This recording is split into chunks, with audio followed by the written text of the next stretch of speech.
Gloria al Señor. Amén. Hoy quiero que hagamos un repasito de lo que había en el lugar santísimo. ¿Sabéis lo que era el lugar santísimo? Era una de las partes del templo. El templo estaba dividido en el atrio, el lugar santo y el lugar santísimo. Pues vamos a ver qué es lo que había en el lugar santísimo. Y vamos a ver la descripción que hace el autor de la carta a los Hebreos en el capítulo 9, versículos 3 al 5.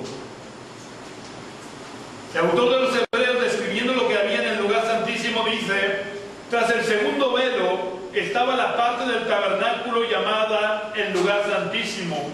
Allí había un incensario de oro y el arca del pacto cubierta de oro por todas partes, en la que había una urna de oro que contenía el maná, la vara de Aarón que reverdeció y las tablas del pacto. Sobre la urna estaban los querubines de gloria que cubrían el propiciatorio. De estas cosas no se puede ahora hablar en detalle. Vamos a orar al Señor. Señor, queremos darte las gracias porque hasta aquí nos has ayudado. Gracias porque hasta aquí tu diestra nos ha sostenido. Gracias porque tu palabra es luz delante de nuestro camino. Gracias, Señor, porque tú estás con nosotros, guiándonos cada día, Señor. Yo te pido que tu Espíritu Santo pueda guiarnos a toda la verdad. Oh Dios, que sean abiertos los ojos de nuestro entendimiento y que seamos sanados de toda ceguera espiritual. Oh Dios, yo te pido que tú tomes control de mis pensamientos. Que me ayude, Señor, a llevar mis pensamientos totalmente cautivos a la obediencia a Cristo, para que a través de mí solo salga tu palabra, que es viva y eficaz y más cortante que toda espada de dos filos. Yo te pido, Dios, por favor, que tú prepares la tierra de nuestros corazones, para que tu semilla pueda encontrar buena tierra y pueda dar fruto al 100%. Yo te pido, Señor, que tú obres en cada uno de nosotros, para que tu palabra, Señor, no vuelva a ti vacía. Oh Dios, que pueda realizar en esta mañana la misión para la cual tú la envías. Y por la autoridad del nombre de Jesús, yo reprendo, ato y echo fuera de este lugar toda influencia del enemigo. Todo lo que tiene que ver con el principado de tinieblas, lo ato y lo echo fuera. Declaro este lugar bajo la unción de tu Santo Espíritu. Y te pido que tu Santo Espíritu vivifique tu palabra en cada uno de nosotros. Amén.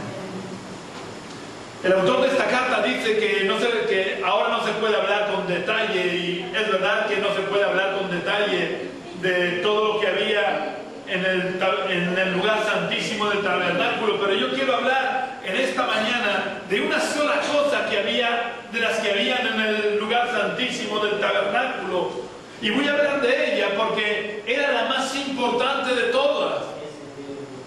¿Podéis decirme cuál era la cosa más importante que había en el lugar santísimo? Estaba la presencia de Dios.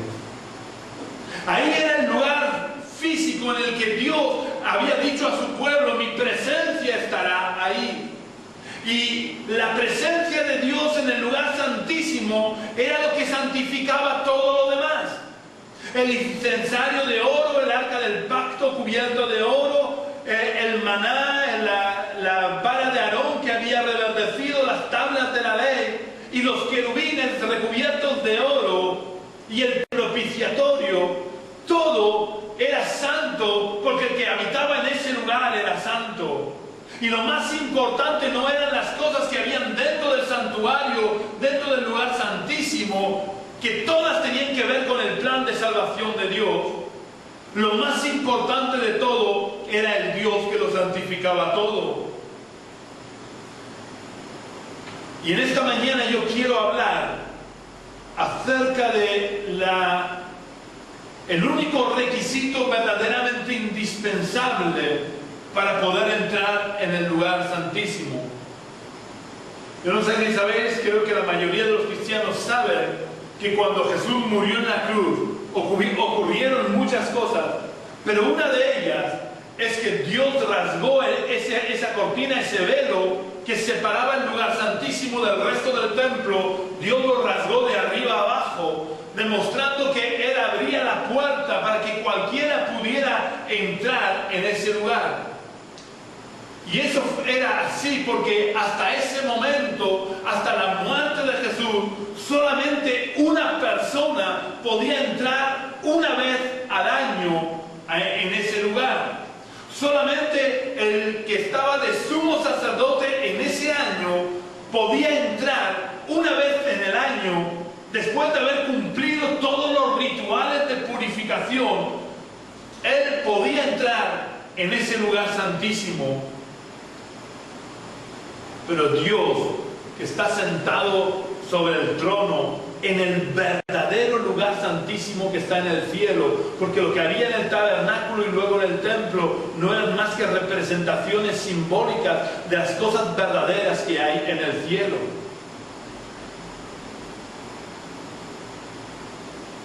Pero el saber que ese Dios santísimo que santificaba todo lo que había en el lugar santísimo es el que está sentado sobre el trono, eso debería de infundirnos un profundo respeto y temor reverente cada vez que pretendemos entrar en ese lugar. Porque cuando decimos que entramos en la presencia de Dios, lo que estamos diciendo es que estamos entrando en ese lugar verdaderamente santísimo, donde mora la presencia de Dios. Estamos entrando en la sala del trono del palacio del Rey de Reyes y Señor de Señores. Debemos de ir con cuidado porque a veces confundimos la gracia y la misericordia de Dios con el libertinaje. Y quiero enfatizar esto porque es verdad que la gracia y la misericordia de Dios nos limpian de todo pecado. Pero eso no nos da derecho a vivir como nos dé la gana. No debemos de confundir la libertad que tenemos en Cristo con el libertinaje. Creo que todos sabemos que somos salvos por gracia, por medio de la fe, no por obras. Nadie puede comprar la salvación con sus obras. Por muy buenos que seamos, y os voy a decir algo que quizás para alguien que pueda escucharme que no sea cristiano le puede sonar raro, pero el infierno estará lleno de buenas personas. El infierno estará lleno de gente que recibió el aplauso de la gente. El infierno estará lleno de lo que humanamente consideramos buenas personas, porque nuestras mejores obras delante de Dios son como trapos de inmundicia. No hay absolutamente nada que pueda comprar nuestro derecho a entrar en el lugar santísimo, en la presencia de Dios. Y a veces con este pensamiento de que la misericordia, la gracia de Dios nos cubre, llegamos a decir de forma errónea, y muchas veces lo decimos los cristianos, que la salvación es gratuita. Esto no es verdad. Y antes de que me echéis por hereje, os voy a explicar. La salvación no es gratuita. Esto es una mentira que el diablo ha metido en la mente y en el corazón de muchos cristianos para que nos relajemos en nuestra vida, para que nuestra vida moral deje mucho que desear. Y porque cuando algo es gratuito, no lo valoramos. Una vez oí por la radio un comentarista que estaba hablando de la sanidad pública y de la sanidad privada, y decía que un cirujano, cuando está operando en un quirófano de la sanidad pública, pide una gasa y abren un paquete y le dan un paquete de gasas. ¿Sabéis por qué es eso? Porque las gasas son gratuitas. Ahora, cuando ese mismo cirujano está operando en un quirófano sanidad privada, pide una gasa y le dan una gasa. Porque ahí hay que pagar las gasas. Entonces, cuando en nosotros asumimos el concepto de que la salvación es gratuita, no la valoramos en su justo valor, y eso nos permite relajar nuestra vida moral. La salvación no es gratuita. La salvación cuesta tan cara que por no ser capaces de pagarla, tuvo que venir Jesús a pagarla por cada uno de nosotros. Y cuando Él la pagó, entonces nos la ofreció como un regalo. Pero yo te digo, no es lo mismo que tú crees que algo es gratis. Si yo te regalo algo que tú crees que es gratis, pues bueno, muchas gracias por el regalo, pero bueno, no le doy importancia. Ahora, cuando tú sabes que me ha costado un verdadero sacrificio comprar algo y te lo regalo, es tan gratis como lo que te había regalado y no lo habías valorado. Pero como sabes que me ha costado caro, que me ha costado un gran esfuerzo poder regalártelo, entonces lo valoras. Y esto es lo que nosotros necesitamos entender. La salvación no es gratuita. La salvación cuesta un precio tan caro que yo no puedo pagarlo. Y como Dios vio que yo no podía pagar el precio de mi salvación, por eso murió Cristo en la cruz, para pagar el precio de mi salvación, y luego me la ofreció como un regalo de amor. Tenemos que entender esto bien, no solo con nuestra mente, sino también con nuestro corazón.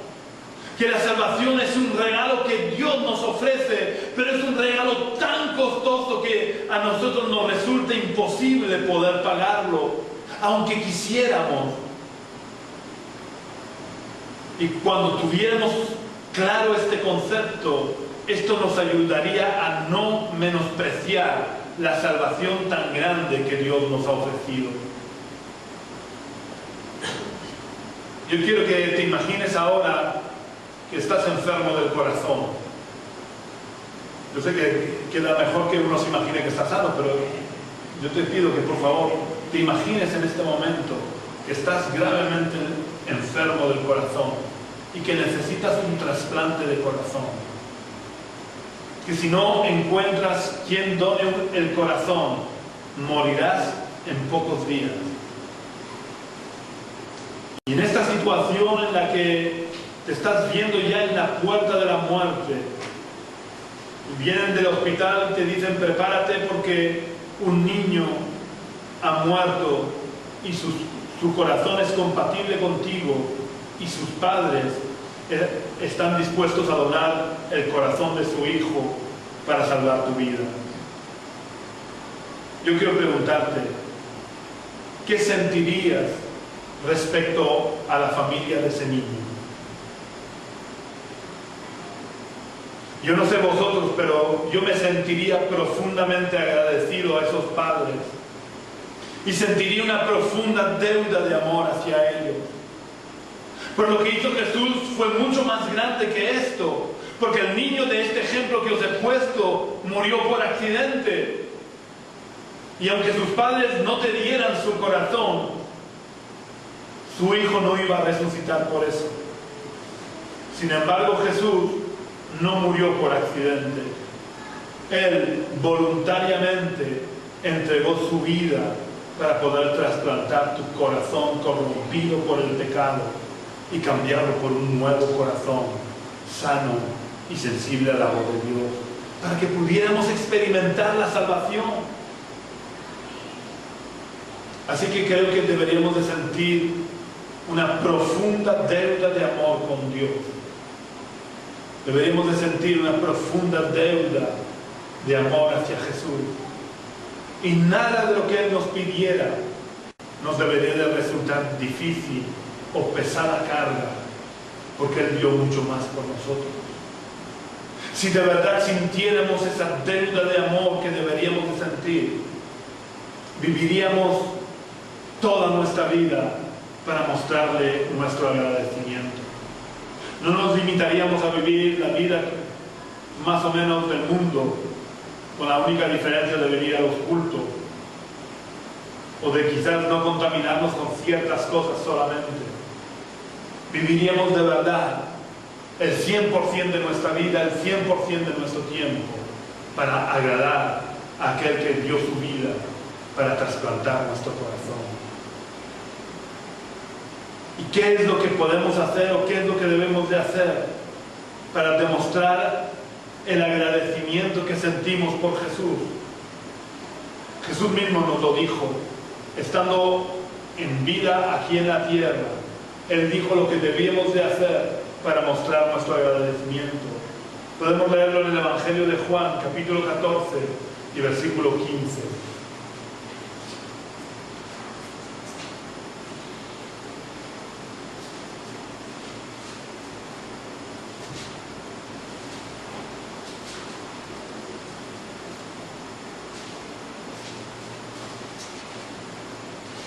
Cuando lo encontres, por favor, leer el Evangelio de Juan, capítulo 14, versículo 15.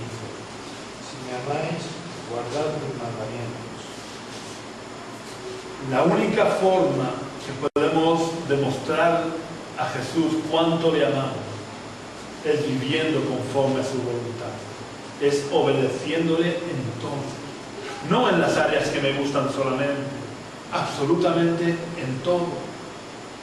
Y quizás te estás preguntando, bueno, ¿y qué tiene que ver todo lo que está diciendo ahora de la salvación y de todo esto con lo que empezó diciendo del lugar santísimo? Pues tiene mucho que ver. Porque cuando nos mostramos agradecidos por lo que hizo Jesús por nosotros y vivimos guardando sus mandamientos, y también quiero hacer un pequeño inciso para deciros que guardar sus mandamientos no es que cojáis sus mandamientos y los metáis en un baúl de los recuerdos. Guardar los mandamientos quiere decir vivir conforme a sus mandamientos, quiere decir obedecer sus mandamientos, quiere decir que pongamos en práctica todos y cada uno de los mandamientos que Él nos dio. Entonces, cuando guardamos sus mandamientos por nuestro agradecimiento a Dios, no para ganarte nada, sino simplemente como muestra del profundo agradecimiento que sentimos por lo que Él ha hecho por nosotros, cuando vivimos de verdad conforme a la voluntad de Dios, entonces nos daremos cuenta o nos será más fácil entender que no podemos vivir como nos dé la gana. No podemos vivir como la gente del mundo vive. Hay siempre una cosa que me chocó mucho cuando entendí por qué en Antioquía se llamó por primera vez cristiano a los cristianos. Aunque no lo explica, pero esto es así. A los cristianos se les llamó cristianos porque vivían conforme a su maestro. En tiempos de los apóstoles, la gente del mundo pensaba que Cristo era el nombre de Jesús, porque normalmente a los seguidores de un maestro se les llamaba conforme al nombre del maestro. Entonces, cuando la gente empezó a ver que un grupito de personas vivía de forma diferente al resto de la sociedad, empezaron a llamarlos con el nombre del maestro de ese grupito. Y ellos pensaban que Cristo era el nombre del maestro, y como Cristo era el nombre del maestro, pues a ellos les llamaron cristiano, como discípulos del maestro Cristo. Pero vivían de manera que la gente sabía que ellos eran cristianos. Y sabéis, esto a nosotros hoy en día no nos supone ningún peligro, pero en aquella época el que un cristiano se delatara podía suponerle la muerte. Probablemente estos tiempos vuelvan a nuestra querida nación y a todo el continente europeo y se vaya extendiendo por el mundo, porque, como os comenté, tenemos ahora ahí en el Parlamento una ley que, si se aprueba tal y como está planteada, pueden llegar incluso a prohibir la edición de Biblias, porque pueden intervenir cualquier escrito que hable contra la homosexualidad. Y aunque la Biblia no habla contra, la Biblia no habla contra el homosexual, pero sí contra la homosexualidad. Porque Dios ama al homosexual como ama al borracho, ama al mentiroso, ama a cualquiera, aunque condena al que practica todas estas cosas. Así que podrán impedir que se editen Biblias o que se editen manipuladas por ellos, suprimiendo todos los textos que puedan dar a entender que la homosexualidad está condenada. Pero el caso es que los cristianos de este tiempo sabían que corrían el peligro de ser echados nada más y nada menos que en el foso de los leones. O podían ser quemados vivos, o podían ser crucificados. Y sabéis, la muerte por crucifixión a Jesús le duró muy poco, pero Jesús estuvo muy poco en la cruz porque Él había dicho: a mí nadie me quita la vida, sino que yo la entrego para volverla a tomar. Y por tanto Él provocó su muerte entregando el Espíritu al Padre en ofrenda, ofreciéndole su vida. Él no murió como consecuencia de la crucifixión. Él murió porque de una forma voluntaria entregó su vida al Padre. Pero la muerte por crucifixión, habían personas que llegaban a estar hasta 48 horas vivas colgadas de la cruz. Porque la muerte por crucifixión es una muerte por agotamiento. Porque la cruz no te mata. Estás ahí colgado con mucho dolor, evidentemente, por tener las manos y los pies atravesados por clavos. Pero estás vivo. Y empiezas a sentir hambre. Y empiezas a sentirte agotado. Cuando el que está crucificado se cansaba, se dejaba colgar de los brazos, entonces la caja torácica oprimía los pulmones de tal manera que impedía que el oxígeno entrara en el cuerpo. Pero Dios ha puesto en el ser humano el instinto de supervivencia. Yo no sé si has intentado suicidarte alguna vez dejando de respirar. A que no puedes. Aunque lo intentaras, no puedes. Y si metes la cabeza bajo el agua, a no ser que haya algo que te la aguanta, cuando te sientes morir, aunque no quieras, sacas la cabeza fuera del agua. Pues entonces el reo, cuando estaba a punto de morir asfixiado por no poder respirar, hacía fuerza, a pesar del dolor en los pies por los clavos, hacía fuerza con los pies, se volvía a erguir. Entonces la caja torácica se abría, entraba el oxígeno y volvía a empezar ¿cómo se llama? Se me ha ido la palabra de la boca. Empezar la agonía de la muerte de nuevo. Y cuando volvía a estar agotado, se volvía a colgar, volvía a empezar a asfixiarse. Y cuando se estaba muriendo, entonces se volvía a erguir, se le volvía a abrir la caja torácica y vuelta a empezar todo el proceso. Y por eso habían personas, las personas que eran fuertes, eran capaces incluso de estar 48 horas agonizando en una cruz. Y todo esto eran capaces de enfrentarlo los cristianos y de demostrar que eran cristianos con sus palabras, pero sobre todo con su forma de vida. Y sin embargo hoy en día nos hemos camuflado tanto en la sociedad en la que vivimos que a duras penas algunos de nosotros podría alguien darse cuenta que somos cristianos. Pero si de verdad amamos a Jesús, deberíamos de guardar sus mandamientos y deberíamos ser luz para aquellos que nos conocen, aquellos que viven alrededor de nosotros.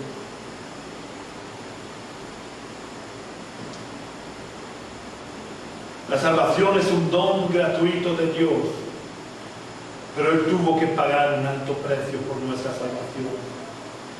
Y por eso cada uno de nosotros debemos de ocuparnos en nuestra salvación con temor y temblor. Y esto no se refiere al momento de nuestra conversión, sino al mantener nuestra vida conforme a los estándares establecidos por Dios en su palabra. No importa si a mí me parece mejor o peor. Dios no te pide que juzgues su palabra. Dios no te pide que juzgues sus mandamientos. Dios quiere que los obedezcas.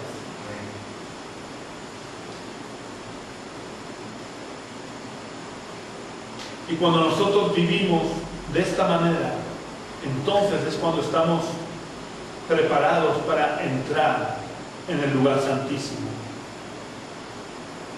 Antes he dicho que Dios rasgó el velo para que cualquiera pudiera entrar.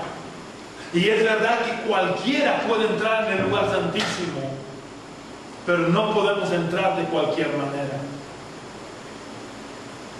Yo quiero ahora que meditemos un poco en cómo el sumo sacerdote podía entrar en el lugar santísimo una sola vez en el año. El sumo sacerdote, antes de poder entrar en el lugar santísimo, se tenía que poner las ropas santas, las ropas sacerdotales, y tenía que seguir toda una serie de rituales de purificación. Y estos rituales de purificación incluían el sacrificio de animales para remisión de sus pecados. Y cuando había terminado todos los rituales de purificación, se ataba una cuerda en el tobillo. ¿Sabéis para qué se ataba esa cuerda en el tobillo? Para que si al entrar en el lugar santísimo caía muerto, lo pudieran sacar sin necesidad de entrar dentro del lugar santísimo. Y con la cuerda atada en el tobillo y el tintinear de las campanillas que llevaban las vestiduras. ¿Sabéis para qué estaban esas campanillas? Para que la gente supiera si el sumo sacerdote había muerto o no al entrar en el lugar santísimo. Así que imaginaros al sumo sacerdote con todos los rituales de purificación hechos, con la cuerdecita atada al cuello, escuchando el tintinear de las campanillas, se acercaba al velo y sin mirar adentro metía su mano con el incensario y empezaba a incensar para provocar una gran, intensa nube de incienso, de tal manera que cuando él entrara adentro no pudiera ver nada, porque nadie podía ver a Dios y seguir viviendo. Así que imaginaros cuando este hombre con la cuerda atada al tobillo, escuchando el tintinear de las campanillas, había ya metido la mano durante mucho rato dentro del lugar santísimo y llegaba el momento de cruzar la cortina. Imaginar cómo debía de sentirse. Yo supongo que un sudor frío recorrería todo su cuerpo. Y mentalmente habría repasado, mientras él estaba con la mano incensando el lugar santísimo, en su mente estaría repasando uno por uno todos los rituales de purificación para estar seguro de no haber cometido ningún error, porque un pequeño error le podía costar la vida. Y después de todo esto, entraba en el lugar santísimo. Y yo quiero preguntarte, ¿tú crees que ese Dios 3 veces santo que habitaba en el lugar santísimo y que requería de todos estos rituales y ceremonias de purificación, de santificación, ahora va a permitir que nosotros de cualquier manera entremos en el lugar santísimo? En el verdadero lugar santísimo, donde de verdad está su trono y Él está sentado sobre el trono.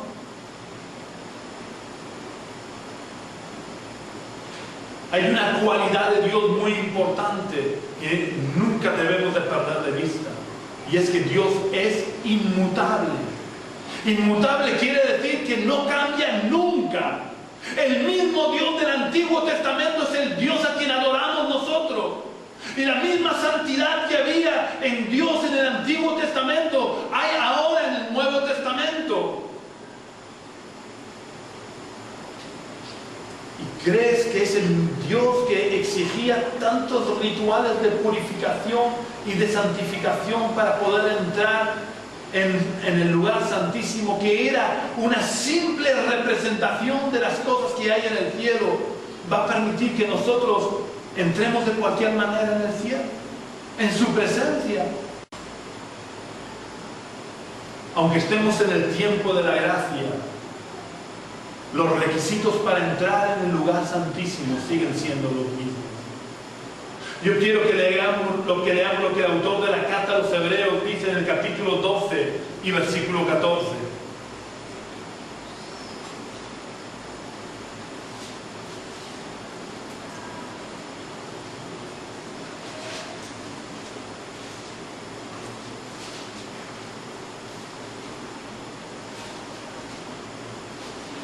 Hebreos está cerca del final de la Biblia.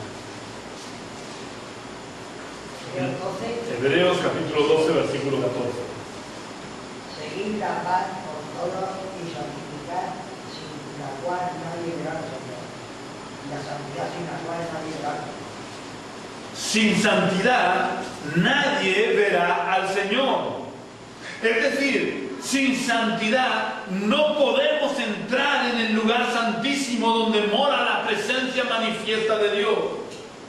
El sumo sacerdote lo tenía muy claro y después de seguir todos los rituales de purificación, el sumo sacerdote tenía que pararse delante del velo e incensar sin mirar adentro.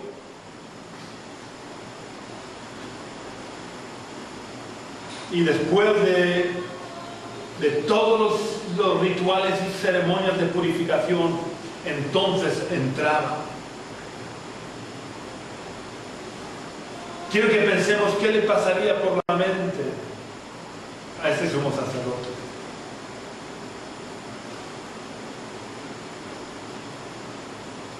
Y quiero que nos preguntemos nosotros, ¿podemos nosotros entrar en la presencia de Dios de cualquier manera? El autor de la carta a los Hebreos lo dice claramente. Esto no es legalismo, esto es cuestión de naturaleza. Sin santidad nadie verá al Señor. Y digo que no es cuestión de legalismo, sino de naturaleza, es porque depende de la naturaleza de Dios. Dios, su naturaleza es santa. Y como Él es santo, sin santidad nadie puede entrar en su presencia.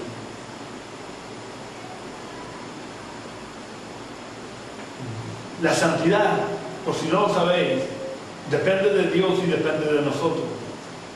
Depende de Dios en la parte que Él nos aparta del mundo para su servicio. Depende de Dios en la parte en que Él, por la sangre de Jesucristo, nos santifica. Pero depende también de nosotros en la parte en que nosotros debemos de mantener nuestras vestiduras sin manchar. Nosotros somos los que debemos de guardar la santidad con la que hemos sido santificados para poder entrar en la presencia de Dios. Por más que hagamos largas oraciones, si no vivimos en santidad, no podemos entrar en la presencia de Dios.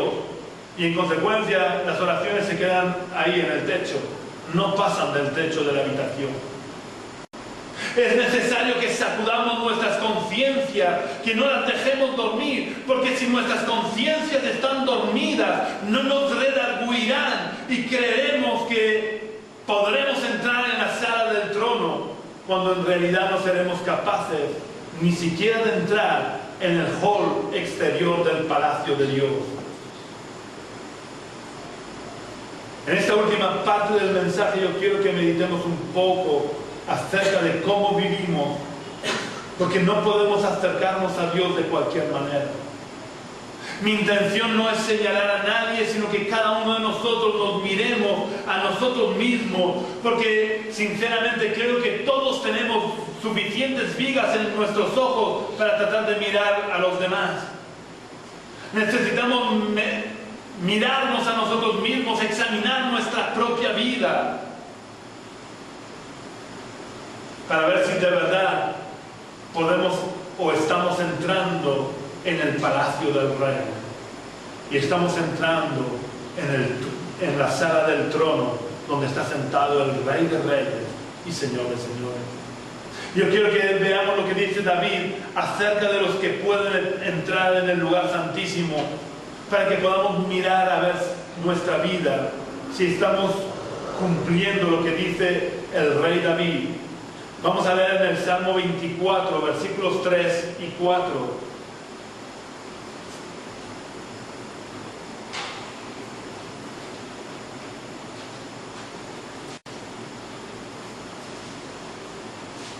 Y coged la Biblia sin concordancia, la veis por la mitad y se abre el libro del Salmo. Salmo 24, versículos 3 y 4. ¿Quién subirá al monte de Jehová? ¿Quién entrará en su lugar santo? El limpio de manos y puro de corazón, el que no ha elevado su alma a cosas vanas, ni jurado con engaño. No cualquiera puede entrar en el lugar santísimo. Es necesario reunir ciertos requisitos que los podemos resumir diciendo que solo pueden entrar en el lugar santo aquellos que viven en santidad. Porque todo lo que hay en la sala del trono es santo. El que está sentado sobre el trono es 3 veces santo y santifica todo lo que hay en la sala del trono. Por tanto, para que nosotros podamos entrar en el lugar del trono, en la sala del trono, tenemos que vivir en santidad. Hoy en día esta palabra no está muy de moda, porque preferimos vivir de una forma más o menos normal, dentro de los estándares que el mundo tiene, para no hacernos notar. O incluso algunos viven dando mal testimonio, pero luego van a los cultos, cantan, oran, levantan las manos y ya con eso acallan las conciencias. Pero esto no es haber nacido de nuevo. Porque haber nacido de nuevo implica que vivimos por y para el Espíritu. Y para alimentar el Espíritu no tenemos más remedio que entrar en la presencia de Dios, que es quien alimenta nuestro Espíritu. Pero si no vivimos en santidad, no podemos entrar en la presencia de Dios, por mucho que oremos y que digamos que hemos entrado en la presencia de Dios. En la sala del trono de un rey cualquiera no se puede entrar de cualquier manera. Y más en la antigüedad, supongo que todos habéis visto las películas antiguas o que hacen referencia a tiempos antiguos, que cuando un rey estaba sentado sobre su trono y alguien entraba en la sala del trono, tenía que ir entrando y cada pocos pasos haciendo genuflexiones en honor al rey.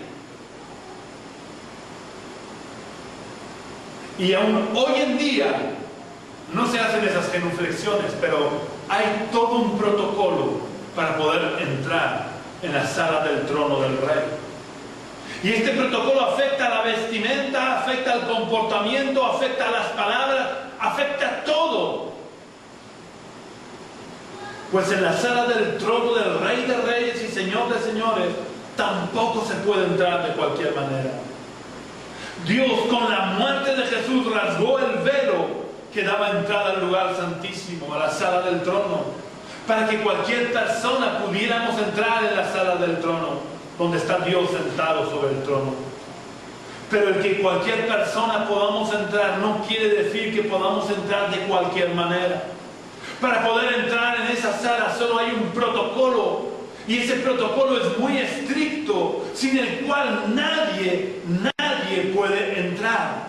Y ese protocolo es la santidad. Porque el autor de la carta de los Hebreos lo dice muy claro: sin santidad nadie verá al Señor.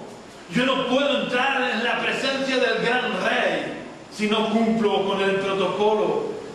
David habla de que solo el limpio de manos y corazón puro puede entrar en la sala del trono. David cita las manos y el corazón de forma representativa, porque las manos es lo que utilizamos para hacerlo todo. Cuando hablamos de manos limpias, quiere decir que nuestras acciones son limpias y que en general nuestra forma de vida es limpia o santa. Y cuando habla de corazón puro, está hablando del alma, de que nuestra alma sea pura, es decir, que todo lo que controla nuestra alma sea puro, y nuestra alma controla nuestros pensamientos, nuestra alma controla nuestros sentimientos, nuestra alma controla nuestra voluntad, y todo tiene que ser puro. Porque el rey David dice que solo el de corazón puro y limpio de manos puede entrar en la presencia de Dios, en la sala del trono, donde Dios está sentado sobre el trono. ¿Y quién es, o quiénes son, o quiénes tienen las manos limpias y el corazón puro? Las manos limpias y el corazón puro los tienen aquellos que han aceptado a Jesús en sus corazones. No que han hecho una oración para aceptarlo. Aquellos que de verdad han permitido que Jesús entrara en sus corazones y que en consecuencia viven conforme a la palabra de Dios. Vamos a leer 2 versículos que confirman esto que estoy diciendo. El primero se encuentra en la carta de Primera de Juan, capítulo 1 y versículo 7, y el segundo se encuentra en Efesios capítulo 5 y versículo 26. que alguien busque Primera de Juan, que está al final de la Biblia, Primera de Juan 1:7, y otro que busque Efesios 5:26.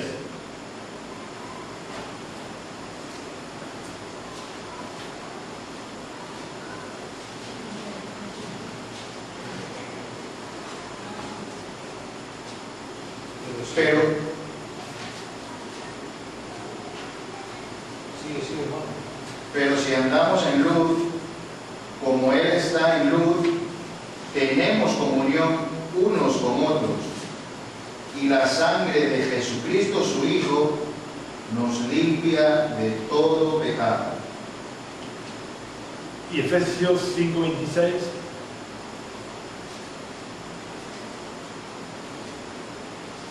Para santificarla, habiéndola purificado en el lavamiento del agua con la palabra. Hay una palabra maldita en el primer versículo que hemos leído, y es pero. ¿Sabéis por qué digo que es maldita? Porque condiciona todo lo demás a lo que está diciendo. Pero si andamos en luz, la sangre de Jesucristo nos limpia de todo pecado. Eso quiere decir que si no andamos en luz, la sangre de Jesucristo no nos limpia absolutamente de nada. Para que la sangre de Jesucristo nos pueda limpiar de todo pecado, nosotros tenemos que andar en luz. Así que voy a hacerte una pregunta que te la he respondido ya, pero quiero que me la respondas. ¿La sangre de Jesucristo nos limpia de todo pecado siempre? ¿Sí o no? ¿La sangre de Jesucristo nos limpia de todo pecado siempre? No. La sangre de Jesucristo nos limpia única y exclusivamente si andamos en luz. Así que yo puedo decir que soy hijo de mi Padre, como a veces he oído a ciertas personas decir, yo soy hijo del Padre, y está viviendo de una manera perdida, está emborrachándose, está bebiendo, está fumando. Y cuando se le dice a uno, yo soy hijo del Padre, no, perdona, tú no puedes ser hijo del Padre, porque solamente te limpia de todo pecado y eres un hijo del Padre aquel que anda en luz. Si andas en las concupiscencias de tu carne, la sangre de Jesucristo no te limpia de todo pecado.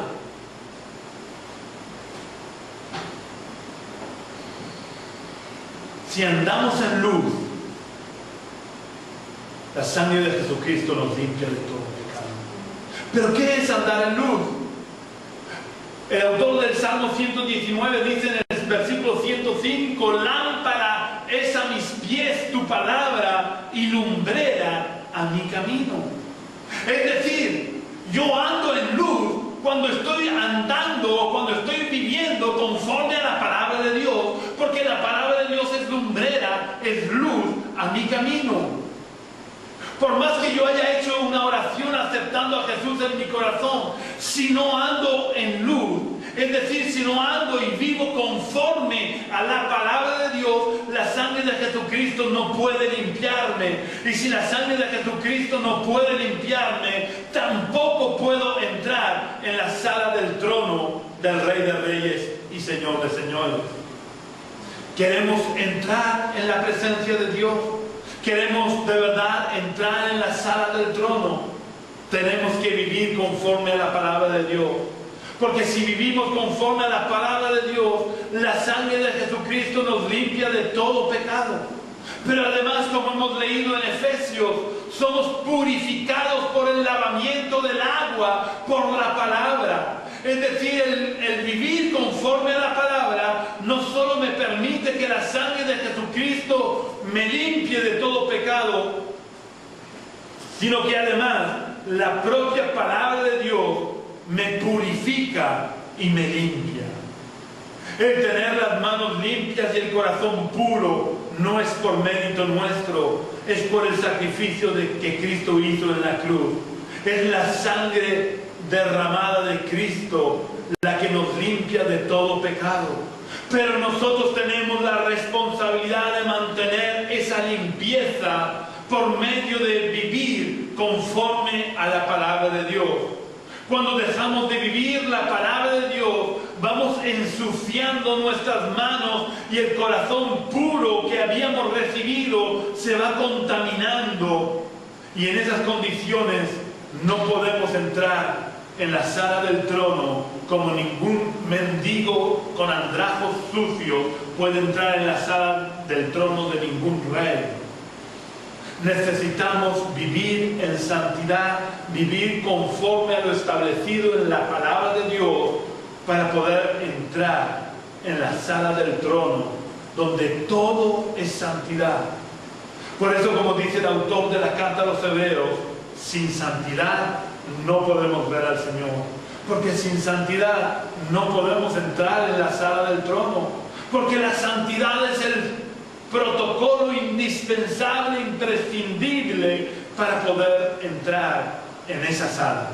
Que Dios nos bendiga y que nos ayude a mantener la santidad con la que hemos sido santificados por el Espíritu Santo que mora en nosotros. Vamos a orar al Señor. Oh Dios, queremos darte las gracias porque la sangre de Jesucristo nos limpia de todo pecado. Gracias, Señor, por el sacrificio que Jesús hizo en la cruz para pagar el precio de mi pecado. Yo te pido, Señor, que tú nos ayudes a cada uno de nosotros a mantener limpias las vestiduras con las que hemos sido vestidos. Ayúdanos a mantener puros nuestros corazones, Señor, que han sido purificados por la palabra. Oh Dios, yo te pido que nos ayudes a vivir tu palabra. Que tu palabra no sea un conocimiento adquirido y ya está. Que podamos vivir tu palabra cada día, de tal manera que andemos en luz y la sangre de Jesucristo siga limpiándonos cada día de nuestros pecados, para que cada día podamos entrar en el lugar santísimo, para que cada día podamos entrar en la sala del trono donde tú estás sentado, Señor. Oh Dios, queremos postrarnos ante ti y pedirte que tú perdones nuestros pecados, que tú cortes nuestras iniquidades, que nos libertes de toda esclavitud, que tú rompas toda cadena en nuestras vidas, que tú pudras todo yugo de iniquidad, Señor. Oh Dios, yo te pido que te manifiestes sobre cada uno de nosotros y nos toques, Señor, y transformes nuestras vidas. Oh Dios, que cuando salgamos de este lugar no nos olvidemos que somos embajadores del Rey de Reyes, que tenemos que dar testimonio del reino al que pertenecemos, que nuestra vida sea un fiel reflejo de la santidad que hay en la sala del trono donde tú estás sentado, Señor. En el nombre de Jesús te lo pedimos todo y te damos las gracias. Amén.